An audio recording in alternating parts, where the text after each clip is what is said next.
question about how drums and art are related. Well, they're both similar like drumsticks.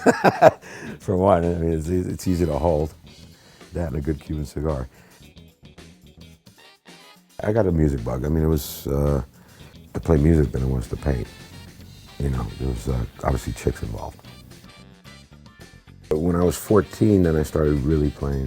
You know, I sat in with a band because the drummer wasn't there, with a pair of pliers and a half a drumstick that I found in the trap case, and I played a 16-piece band, and that was the first time in front of 300 people. And a week later, I borrowed a 3-piece drum set and started a band.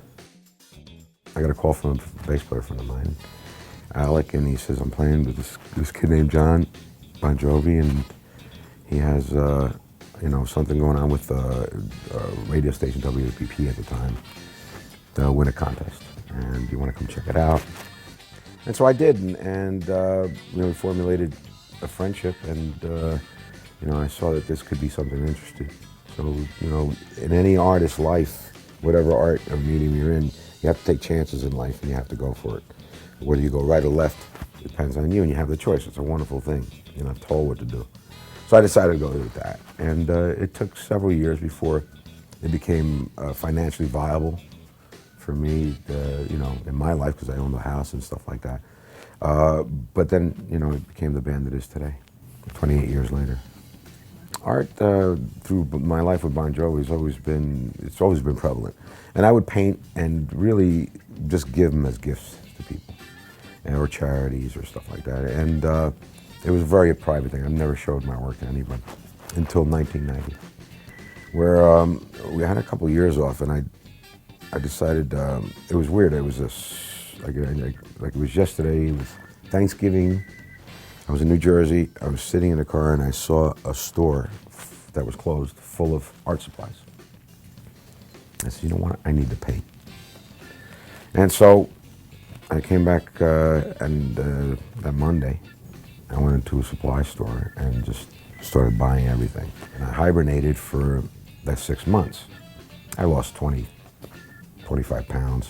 And I would just work. I lived in paint clothes and smoked cigarettes, and pretty much internally went into my spiritual side of something I missed for so long. People I paint and subjects, a lot of them came from traveling. I photograph. I love the texture of black and white. And if I don't paint it, I get it from a movie. And I like to see some kind of feeling of life with that person. It might not necessarily be happy, but it needs to touch me. If it touches me, I can put it on canvas. Sometimes it's just fun to have a white canvas and put some music on. I mainly paint the classical music because of the lack of rhythm, because I'm a drummer.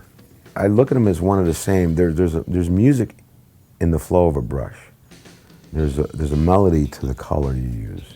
Now, the only advice I could give to anybody that wants to be successful in life is first of all, you know, follow your dreams, follow your heart, do what you feel is right. Study the life. Life has everything to give to you. Just open up and it'll give it to you. There's a lot out there to learn, and don't be afraid to try it. I mean, that's the beauty of it. And I think it's important that you be an artist in the truest, rawest form. Use your hands. Paint, make the canvas, make the thing out of wood. Paint it, sculpt it. Everything, you need to touch, smell, and feel it. And I think that's important. You need those roots.